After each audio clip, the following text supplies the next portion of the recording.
할렐루야. 수요밤 예배에 참여하신 우리 성도님들을 주님의 이름으로 환영하고 축복합니다.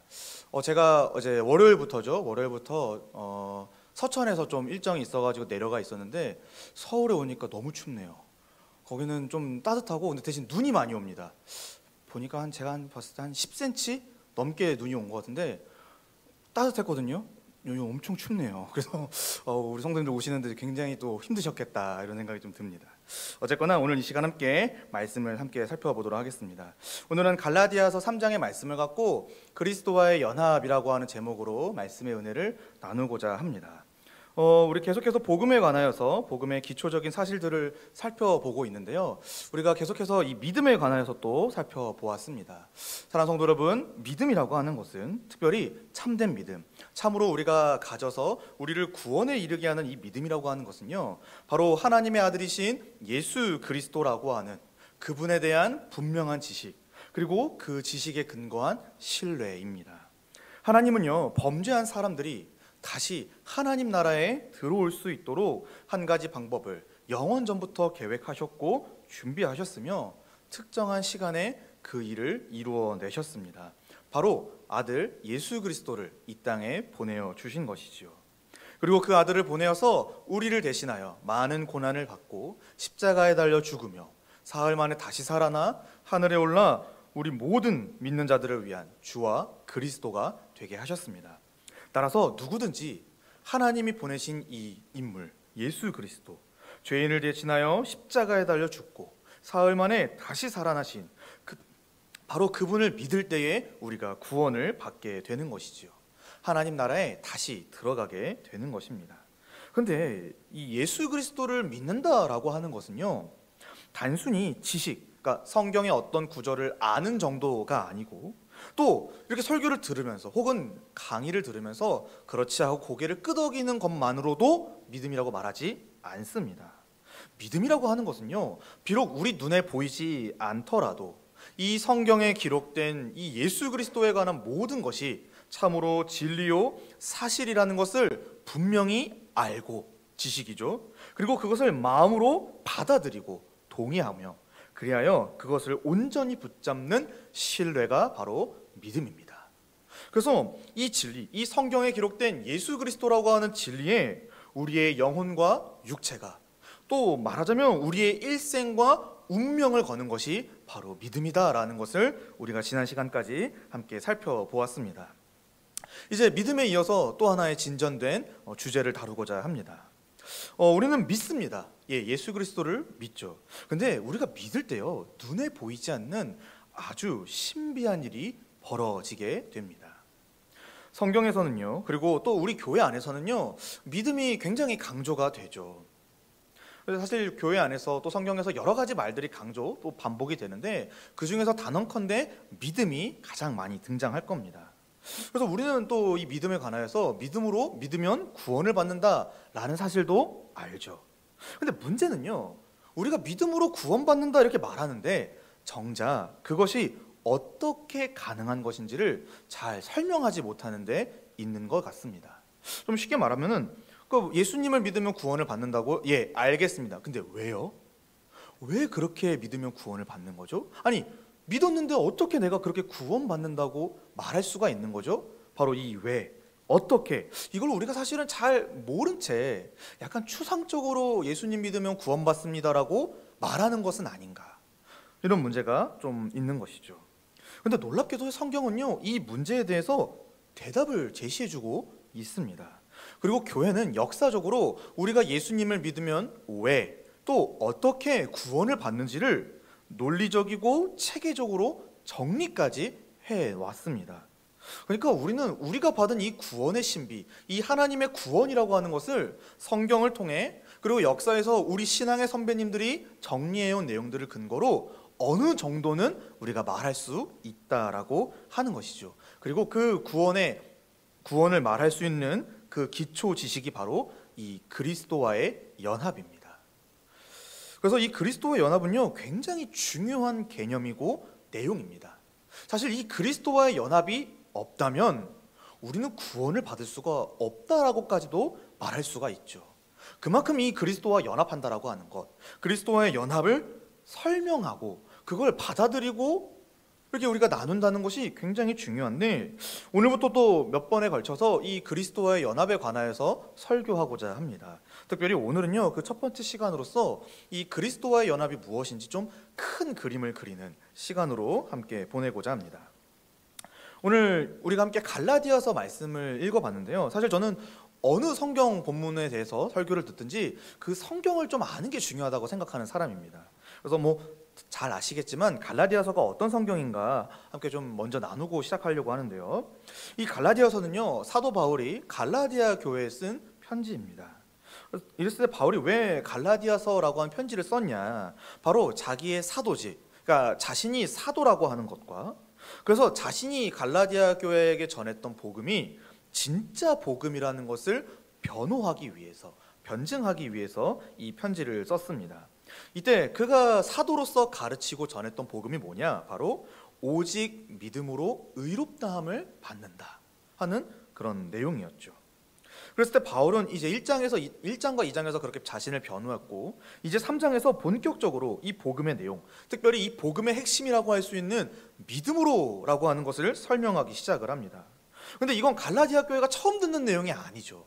바로 이전에 이미 그들이 들었던 내용입니다.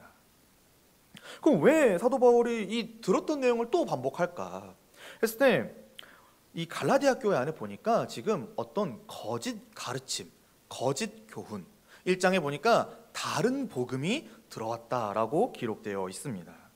특별히 이 2장 4절에 보니까 가만히 들어온 거짓 형제들이라고 언급이 되어 있는데, 이 사람들이 들어와서 갈라디아 교회 안에 들어와서 바울이 전했던 복음을 교묘하게 속이는 겁니다. 바울이 이렇게 전했어, 맞아, 근데 그것도 맞는데 사실 이렇게도 바라봐야 돼, 이렇게도 믿어야 돼 라고 하면서 바울이 전했던 복음을 다소 교묘하게 이렇게 흔들지만 결국에는 그 복음을 부정하기 마련이죠. 특별히 이 바울이 전했던 복음, 그러니까 예수 그리스도에 대한 믿음만으로 우리가 의롭다함을 받는다라고 하는 이 복음에 대해서 여기에 플러스 1을 하는 겁니다. 그것도 맞아, 근데 이런 것도 해야 돼, 근데 이런 것도 하지 말아야 돼 라고 하면서 이 순수한 복음을 흔드는 것이죠. 그런 차원에서 이제 3장에서 바울이 복음을 설명했던 것입니다. 오늘 우리는 23절부터 읽었는데요, 바로 그런 복음에 대한 내용을 좀 이제 정리하면서 바울이 마지막으로 설명하고 있습니다. 23절에 보니까요, 믿음이 오기 전에 우리는 율법 아래에 매인 바 되고 계시될 믿음의 때까지 갇혔느니라 라고 기록되어 있죠. 바울은 이전에 설명했던 내용들을 정리하며 다시 한번 복음을 강조하는데, 믿음이 오기 전에 라고 되어 있죠. 여기서 믿음이 뭘까 생각했을 때, 우리의 믿음인가 했을 때 이 갈라디아서 3장을 쭉 읽어본다면 여기서 말하는 믿음은 우리가 가진 믿음이라기보다도 우리의 믿음의 내용, 우리의 믿음의 대상이신 예수 그리스도와 그 십자가 복음을 가리킵니다. 그러니까 믿음이 오기 전에 이런 말은 뭐죠? 예수 그리스도가 오기 전까지, 말하자면 그분에 대한 믿음만으로 구원받는다라는 사실이 발표되기 전까지, 이렇게 설명하는 거죠. 그 전까지 어떻게 되어 있냐면은 우리는 모두 율법 아래에 매여 있었다라고 기록되어 있습니다. 이 율법 아래에 매였다, 또 다른 말로는 갇혔다, 이렇게 표현할 수 있는데, 이 매이고 갇혔다라는 게 뭘 의미할까 생각해 보면은 바로 이 앞에 절 22절의 내용을 우리가 보면 알 수가 있는데, 자막으로 준비되어 있지 않는데 제가 읽어드리면은, 그러나 성경이 모든 것을 죄 아래에 가두었으니 이는 예수 그리스도를 믿음으로 말미암는 약속을 믿는 자들에게 주려 함이라. 예, 바로 이 율법 아래에 매여 있다, 율법 아래에 갇혀 있다라고 하는 것은 뭐냐면은 바로 죄 아래 가두어진 상태를 의미하는 것입니다. 말하자면 이 죄로 인하여서 율법의 저주를 받아야만 하는 운명이 바로 우리였다라고 바울이 설명을 하는 것이죠. 그럼 이제 저 질문을 해야겠죠. 죄 아래에 있다, 율법 아래에 있다, 그래서 그 아래서 율법의 저주를 받는다, 이게 무슨 의미인가? 여러분, 이 율법의 저주라고 하는 것은요, 하나님의 거룩한 법, 그 율법을 지키지 못한 것에 대하여서 받게 되는 저주, 진노, 형벌을 의미합니다. 근데 이것은요, 그러니까 우리 사람들끼리 이렇게 못 지켰을 때 벌받자 이렇게 정한 게 아니고요, 하나님이 정하신 겁니다. 하나님이 당신의 그 법을 지키지 못했을 때의 결과로서 진노, 형벌, 저주를 정하신 것이죠. 그랬을 때 모든 사람은 사실 피조물로서 이 창조주이시고 왕이신 하나님의 모든 말씀, 특별히 율법이라고 하는, 또 각 사람의 양심이라고 하는 하나님이 심겨두신 그 어마어마한 법 앞에 하나님의 모든 규례와 율례를 항상 또 빠짐없이 다 지켜야 할 의무를 지녔습니다. 사실 이건 우리가 거부할 수가 없죠. 왜? 왕이 정했거든요. 왕이 이렇게 살라고, 그게 가장 좋은 것이라고, 내 나라 안에서, 내 주권 안에선 그게 맞다고 정한 거니, 사실 모든 피조물은 이 왕의 명령, 왕의 법, 율례, 율법 이런 걸 지켜야만 합니다. 근데 문제는 뭐죠? 모든 사람이 이 율법을 지키는데 실패했다라고 하는 것입니다. 특별히 우리 인류의 첫 사람이었던 아담은 어떻습니까? 에덴 동산에서 하나님이 정하신 유일한 율법, 선악을 알게 하는 나무 열매를 따먹지 말라, 그 명령을 어겼죠. 그래서 사실 그 아담 한 사람이 어긴 게 아니라 우리 모두가 손을 들어 아담과 함께 그 나무의 열매를 따먹은 것입니다. 우리 모두가 다 이 율법을 지키지 않았죠. 근데 더 큰 문제는 뭐냐면은, 이제 율법을 지키지 못했으니까 죄송합니다, 잘못했습니다, 다음부터 똑바로 하겠습니다, 이게 안 됩니다. 오히려 어떻게 살아가냐면 우리는 더 적극적으로 하나님 앞에 범죄하죠. 오히려 우리를 왕이라고 내세우며 하나님의 그 거룩한 율법을 어겨가며 우리 스스로를 높이고자 하는 것이 바로 우리 죄인들입니다.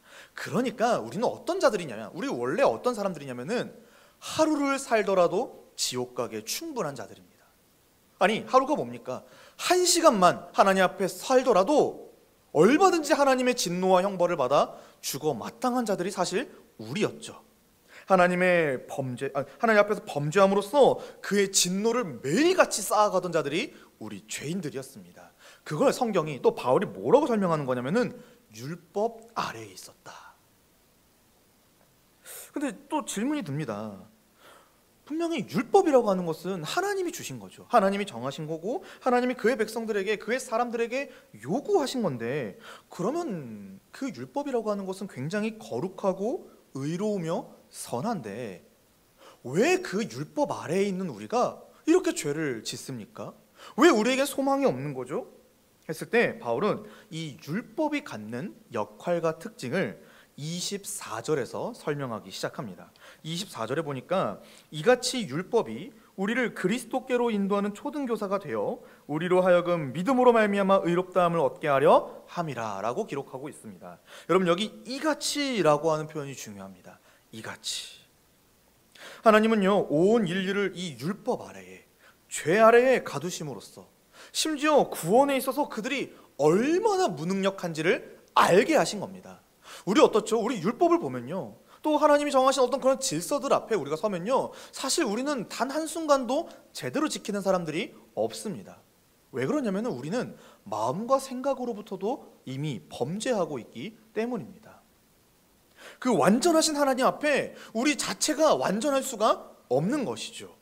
그럼 하나님이 이런 율법을 왜 정하셨고 우리에게 왜 이 율법을 소개하셨냐? 바로 우리의 무능력함, 우리의 죄인됨, 우리가 하나님 앞에 얼마나 끔찍한 자인가를 알게 하시기 위함이다라고 설명하고 있는 것입니다.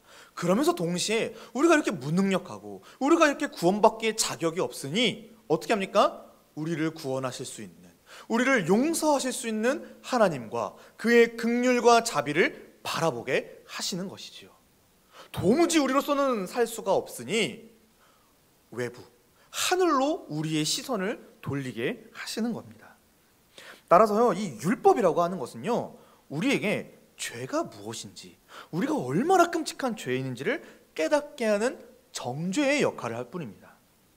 그러니까 율법 자체는 능력이 없는 거죠. 우리를 구원에 이르게 할 수 있는 어떤 능력이 없는 겁니다. 그런데 지금 이 갈라디아 교회 안에 들어온, 이 가만히 들어온 거짓 형제들이 바로 이 하나님의 은혜에 율법을 교묘하게 섞어서 마치 이걸 해야 하나님이 구원하신다라고, 마치 이걸 뭔가를 하지 말아야 하나님이 복 주신다라고 복음의 내용을 오해하게끔 만들고 있는 겁니다. 그래서 사도 바울이 여기서 지금 율법을 아주 설명을 잘 하고 있는 것이죠.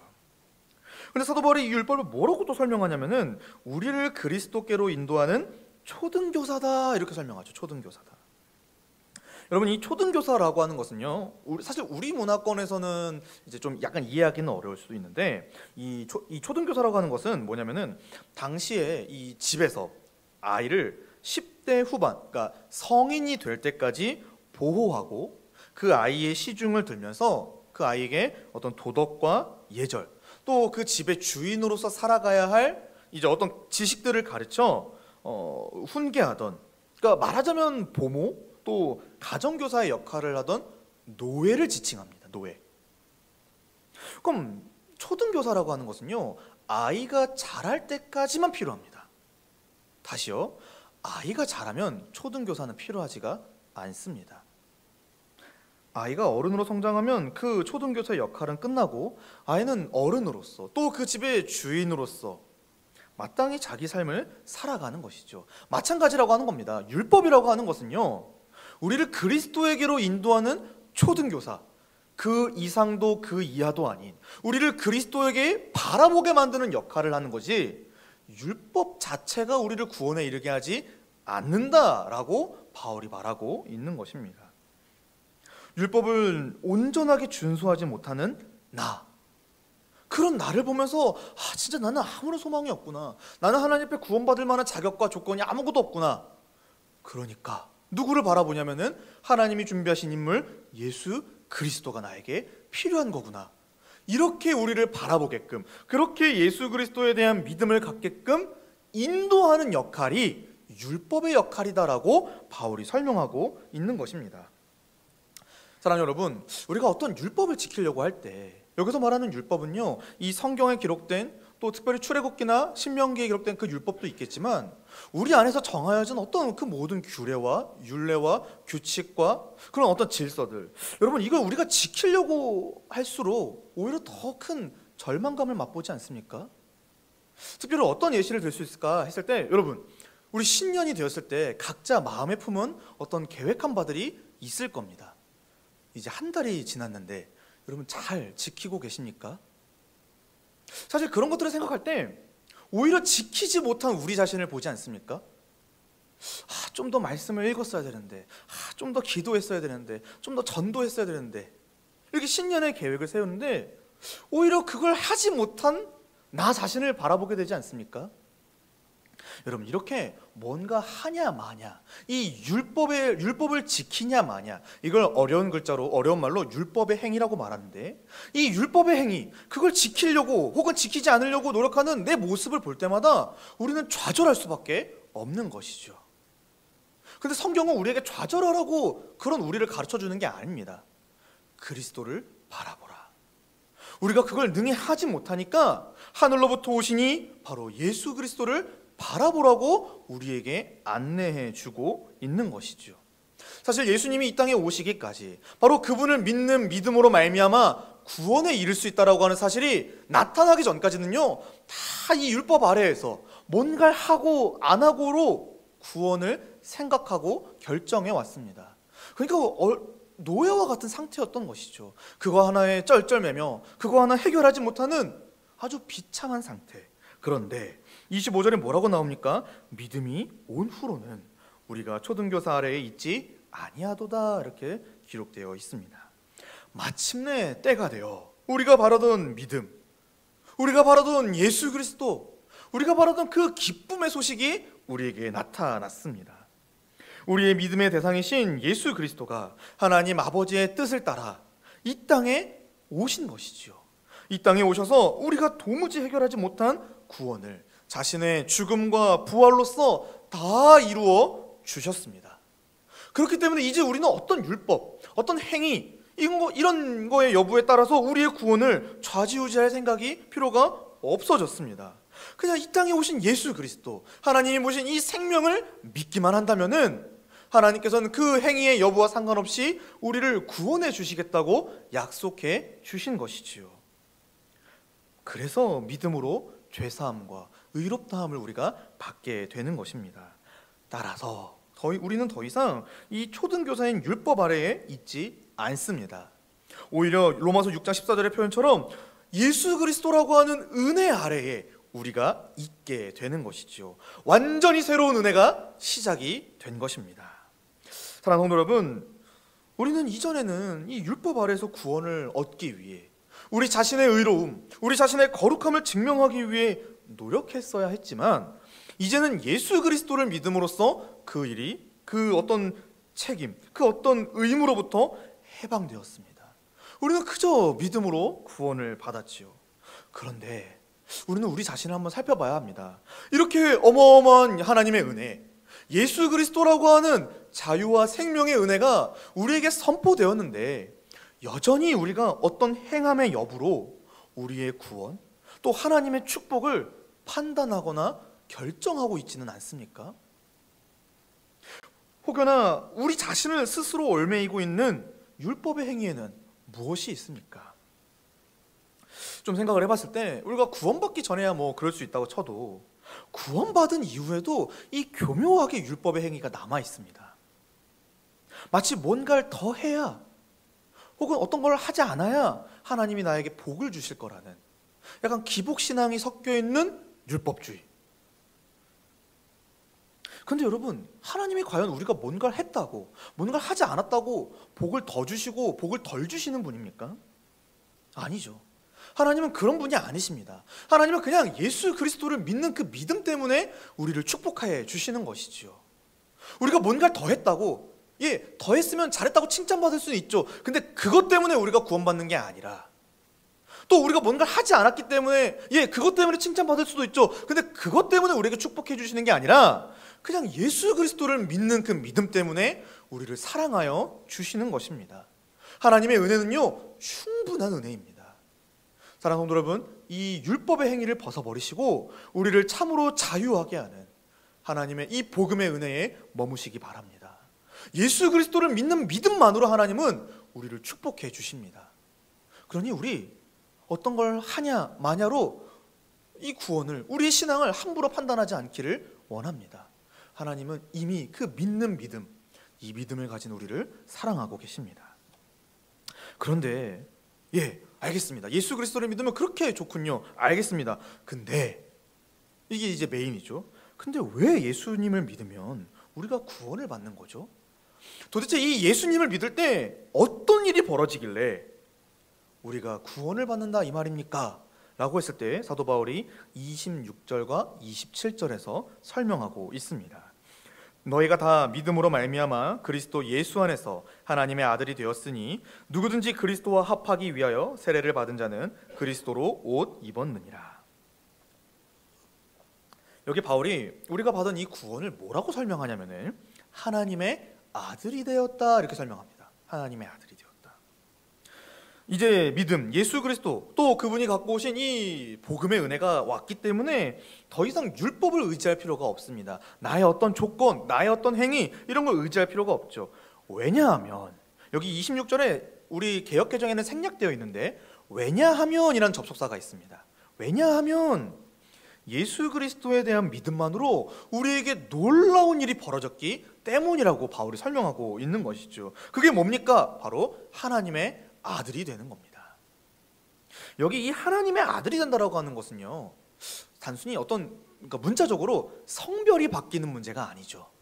제가 어렸을 때 오해를 했습니다. 하나님의 아들이 된다고? 그럼 내 옆에 있는 여학생들은 어떡하지? 얘들은 이제 성을 바꿔야 되나? 어렸을 때 그렇게 생각했는데 아니죠. 바로 우리 신분의 변화, 우리 존재의 변화. 어떤 거냐면은 하나님을 아버지라고 부를 수 있으며 그분이 주시는 유업과 사랑을 받아 아주 하나님이 특별하게 보호하시고 다스리시는 그러한 하나님의 사람이 되었다라고 하는 의미가 바로 이 아들에 담겨져 있는 것입니다. 근데 이 하나님의 아들이라고 하는 호칭은요, 사실 구약에서 주로 이스라엘 백성들에게 많이 사용되었죠. 하나님께서 그 백성들을 내 자녀라고 부르시는 장면들이 많이 나오는데, 근데 이 믿음이 온 이후로, 그러니까 예수 그리스도가 오신 이후로, 또 예수 그리스도로 말미암아 우리에게 그 은혜의 복음이 선포된 이후로는요, 이 호칭이 이방인과 유대인을 구분하지 않고 그 예수 그리스도를 믿는 모든 자에게 사용되기 시작했습니다. 그래서 우리 모든 믿는 사람이 하나님의 아들이다 라고 성경은 말하고 있는 것이죠. 그런데 이 하나님의 아들이 되었다라고 하는 것이 어떻게 되어지냐, 26절을 자세히 보시면 그리스도 예수 안에서 하나님의 아들이 되었다라고 설명합니다. 사랑하는 여러분, 하나님의 아들이 되는 것은요, 예수 안에서, 그리스도 예수 안에서 이루어지는 것입니다. 여기 이 표현에 주목하시기 바랍니다. 그리스도 예수 안에서. 이것은 바울이 말하는 이 복음의 아주 핵심이 되는 원리입니다. 그리스도 예수 안에서. 바꿔 말하면 예수 그리스도를 믿는 자가, 믿는 사람이 어떻게 하나님의 아들이 되어서 그분이 주시는 그 신령한 것을 받아 하나님의 특별한 보호와 관리, 다스림을 받는가, 이걸 설명하는 아주 중요한 그리고 핵심적인 표현입니다. 우리는요, 예수 그리스도를 믿게 될 때, 믿을 때 바로 그리스도 예수 안에 거합니다. 이거는요, 우리의 존재, 우리의 어떤 그런 본질, 우리를 구성하는 그 모든 것이 바로 예수 그리스도 안에서 새롭게 만들어지는, 재구성되는, 말하자면 존재의 변화를 의미합니다. 바로 영원하신 하나님의 아들 예수님과 우리가 하나가 되는 거죠. 이걸 연합이라고 합니다. 바로 그분과 연합하여 그분과 특별한 관계를 맺고 그분 안에서 우리가 존재하게 되어서 우리가 그 그리스도와 함께 아들로서의 지위와 특권을 얻게 되는 것입니다. 말하자면 아들이신 이 예수님 덕분에 우리 역시도 하나님의 아들이라고 일컬음을 받게 되는 것입니다.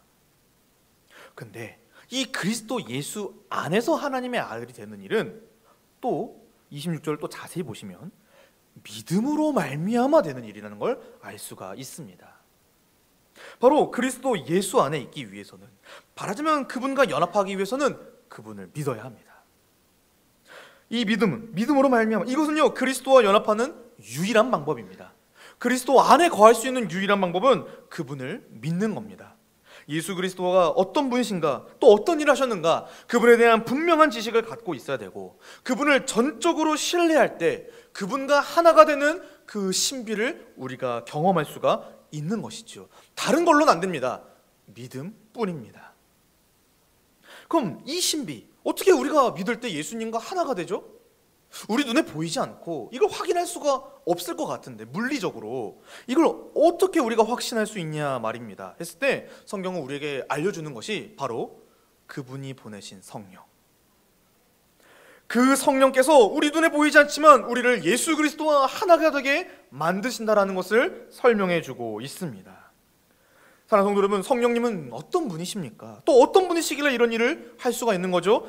바로 그분은 그리스도의 영이십니다. 그리고 예수 그리스도가 보내시는 또 다른 보혜사요, 진리의 영이시죠. 그렇기 때문에 그분이 진리요, 길이요, 생명이신 예수 그리스도에게 우리를 인도하여서 우리를 그분과 하나가 되게 하고, 그래서 그분 안에서 하나님의 아들이 되어 하나님의 그 모든 복을 누릴 수 있게 도와주시는 겁니다. 그렇기 때문에 우리가 믿을 때 이 성령께서 우리 가운데 역사하시기 때문에 그분의 행하신 그 모든 업적이 나의 것이 될 수가 있고, 그분이 누리시는 은혜, 그분이 갖고 계신 그 모든 신령한 것이 우리의 것이 될 수가 있는 것입니다.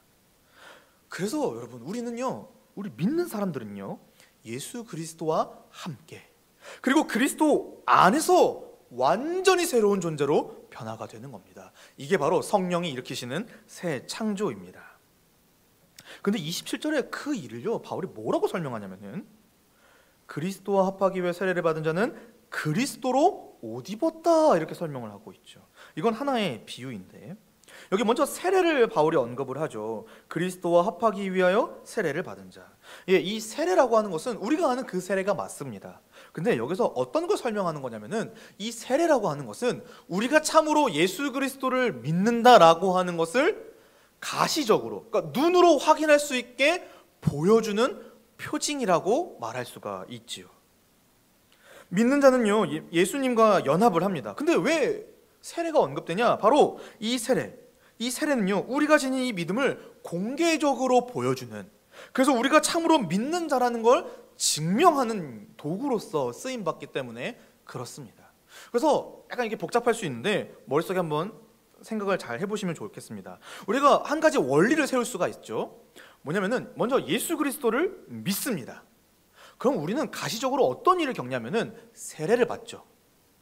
근데 앞에서 사도 바울이 뭘 설명했냐면은 예수 그리스도를 믿는 거는 그리스도와 연합하는 거라고 설명을 했습니다. 그러면은 세례를 받는다라고 하는 것은 어떤 의미냐면은 내가 지금 믿음으로 예수님과 연합한 사람입니다 라고 하는 증거가 되는 겁니다. 근데 이 순서를 거꾸로 가시면 안 됩니다. 세례를 받아야 그리스도와 연합하는 게 아니라 믿음으로 그리스도와 연합한 자가 세례를 받는 겁니다. 이게 세례의 원리이죠. 근데 그렇게 믿는 자를 이제 세례를 받는 거라고 설명하는 건데, 그 믿는 자가 뭐냐면은 그리스도로 옷 입었다 이렇게 설명하고 있죠. 바울은 예수 그리스도와의 연합을 가리켜 그리스도로 옷 입었다 설명합니다. 즉 하나님은요, 예수님을 믿는 자를 보실 때에 더 이상 진노와 형벌을 받아 마땅히 죽어야 할 죄인이 아니라 자신의 나라에서 영생과 복락을 누릴 아주 사랑스러운 당신의 자녀로 보신다라고 하는 의미가 있는 것입니다. 제가 이 설명을 위해서 한 가지 예시를 이제 생각을 해봤을 때, 여러분 혹시 인형탈을 쓴 그런 이제 인형탈을 쓰고 일하시는 분들을 보신 적 있습니까? 보통 이제 놀이공원 같은데 저녁 시간대 많이 이제 나오는데 인형탈을 쓰고 어떤 사람들이 이제 흔히 아르바이트라고 하죠. 아르바이트를 합니다. 거기서 막 인형탈을 쓰고 뭐 춤도 추고 때로는 노래도 부르죠. 근데 여러분 그 우리가 인형탈을 쓴 걸 보고 저거 저 사람 아니야? 라고 생각을 합니까? 아니면 그 인형탈 캐릭터라고 생각을 합니까? 보통 후자죠. 예를 들어서 제가 뭐 말도 안 되지만 제가 여기서 호랑이 탈을 쓰고 여러분 앞에 돌아다닌다면 아무에게도 알리지 않고, 그럼 여러분은 저를 뭘로 보시겠습니까? 그냥 호랑이 탈로 보겠죠. 저라고 보지 않겠죠. 이게 그리스도로 옷 입는 겁니다. 하나님이 우리를 보실 때 너무 사랑스러운 자녀, 마치 그 아들 예수 그리스도와 같이 존귀한 자, 나와 영원토록 사랑의 교제를 나눌 아들, 이렇게 보는 것입니다. 바로 이게 그리스도와의 연합입니다. 사랑하는 성도 여러분, 우리 믿는 자, 신자는요, 예수 그리스도에 대한 믿음만으로 그와 연합하여 새로운 존재, 하나님의 아들이 되었습니다. 성경은요, 될 거야, 그럴 걸 설명하지 않아요. 그렇게 이미 되었다. 우리가 믿는 순간 그리스도와 연합하여 완전히 새로운 존재가 되었다, 이렇게 설명하죠. 이거는요, 누구라도 또 무엇으로도 부정할 수 없고 취소할 수가 없는, 그야말로 삼위 하나님께서 행하신 놀라운 신비입니다. 성부 하나님께서 이 모든 일을 계획하셨고, 성자 예수님께서 이 일을 위하여 이 땅에 오셔서 그 일을 이루셨으며, 이제 성령께서 그를 믿는 자들에게 이 일을 적용시켜 주시니, 사랑하는 성도 여러분, 우리의 구원은 삼위 하나님으로 가득 찬 구원이고, 그리고 그리스도와 연합은 그 절정이라고 말할 수가 있는 것입니다. 따라서 우리에게 필요한 건 뭐냐면은 바로 그리스도와 연합을 믿는 믿음입니다. 사실 우리의 구원이, 우리의 신앙생활이 어떨 때 흔들릴 때가 있죠. 우리가 진짜 믿는 게 맞을까? 우리가 이렇게 살아도 되는 걸까? 라는 고민이 드는 것은요, 바로 이 그리스도와의 연합을 우리가 얕게 믿고 있기 때문에 나타나는 현상입니다. 사랑하는 성도 여러분, 우리는요, 믿음으로 그리스도와 연합한 자들입니다. 여러분, 이 믿음이 있으셔야 합니다. 성경이 우리에게 끊임없이 가르쳐주는 것은 넌 그리스도와 한 몸이야. 넌 그리스도 안에 있는 자야. 너 그리스도 안에서 하나님의 아들이야. 사랑하는 성도 여러분, 이 신비가 우리에게 벌어진 줄로 믿기를 원합니다. 정말 이걸 믿으셔야 합니다. 내가 진짜 그리스도와 연합한 자구나. 이제 그리스도 안에서 새로운 자구나. 그렇게 우리가 확신할 때 우리는 이 구원의 길을 걸어갈 수가 있는 것입니다. 그런데 말이죠. 알겠습니다. 그렇군요. 근데 그게 그렇게 중요할까요? 그거 모른다고 좀 신앙생활 진짜 못할까요? 예. 또 이 일이 진짜 저에게 유익한 거 맞습니까? 그거 너무 복잡한 것 같고 굳이 알아야 될까요? 예.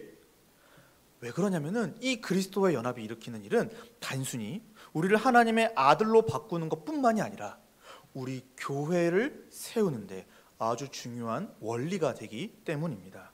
28절과 29절입니다. 너희는 유대인이나 헬라인이나 종이나 자유인이나 남자나 여자나 다 그리스도 예수 안에서 하나이니라. 너희가 그리스도의 것이면 곧 아브라함의 자손이요 약속대로 유업을 이을 자니라. 사도 바울은 그리스도와 연합을 설명한 후에 이제 28절과 29절에서 정리합니다. 바로 믿는 자는 모두 예수님 안에서 하나다라고 하는 것이죠. 여러분 한번 생각해 보십시오. 우리가 믿는 게 다른 걸 서로 다른 걸 믿지 않죠. 동일한 걸 믿고 동일한 믿음을 가져갑니다. 그러니 우리는 하나가 될 수밖에 없지요. 이 구절을 설명하기 위해서 또 다른 본문 하나를 살펴보고자 하는데 에베소서 4장 4절부터 6절 말씀에 보면은 몸이 하나요 성령도 한 분이시니 이와 같이 너희가 부르심에 한 소망 안에서 부르심을 받았느니라. 주도 한 분이시요 믿음도 하나요 세례도 하나요 하나님도 한 분이시니 곧 만유의 아버지시라. 만유 위에 계시고 만유를 통일하시고 만유 가운데 계시도다. 바로 우리가 동일한 믿음을 갖고 동일한 대상에 대한 믿음을 갖고 살아가니 우리는 하나님 안에서 주 안에서 하나다라는 것을 바울이 설명하고 있는 것입니다. 그렇기 때문에요 우리가 이 교회 안에서 이루어지는 어떤 이 신앙 고백들, 그러니까 사도신경을 고백하는 것도 그렇고 또 성찬과 세례를 참여해서 또 그 유익을 누리는 것, 이거 굉장히 중요한 일입니다. 바로 우리가 그리스도 안에서 내가 그리스도와 한 몸이라는 것을 확인하는 시간이기도 하지만 동시에 나뿐만이 아니라 예수 그리스도를 믿는 모든 사람이 다 하나라는 것을 확인하는 시간이기 때문입니다. 어쨌거나 사도 바울은 너희가 다 하나다라고 설명을 합니다. 근데 여기 독특하게 설명하죠. 유대인이나 헬라인이나 종이나 자유인이나 남자나 여자나. 여러분 이거는요 당대에 사람을 구분짓는 어떤 그런 계층, 기준들을 말하는데 사실 뭐 오늘날에는 이런 기준이 적용되기가 좀 어려울 수 있죠. 우리 주변에 우리 안에는 유대인도 헬라인도 혹시 이 중에 유대인들 있습니까? 없죠. 그러니까 사실 우리 다 헬라인인데 또 종 있습니까? 자유인이 있습니까? 그러니까 이런 개념이 사실 우리에게 좀 무의미할 수도 있는데 한번 생각해 볼까요? 우리 시대에는 사람을 구분짓는 기준이 뭐가 있을까? 어떤 경제적인 지위가 될 수도 있고요. 사회의 직업군이 될 수도 있고 또 어떤 신념에 따라서 사람들이 구분될 수도 있죠.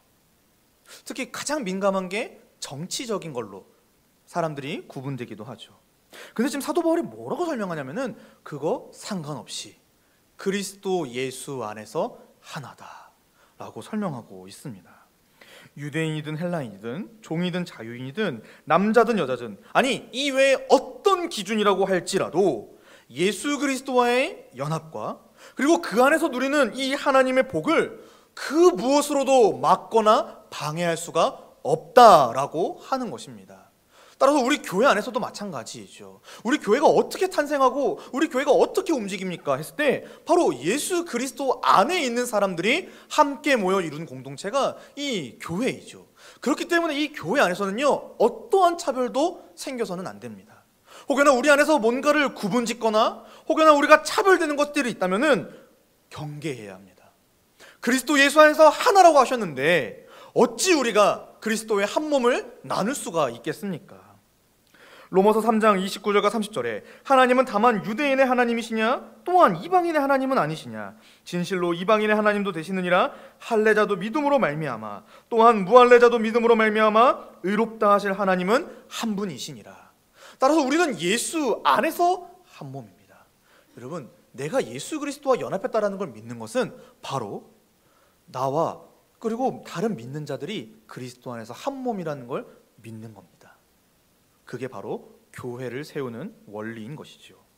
그리고 29절에 그런 믿는 자 그리고 믿는 교회를 가리켜 사도 바울이 뭐라고 설명하냐면은 그리스도의 것이고 아브라함의 자손이고 약속대로 유업을 이을 자다라고 설명하고 있습니다.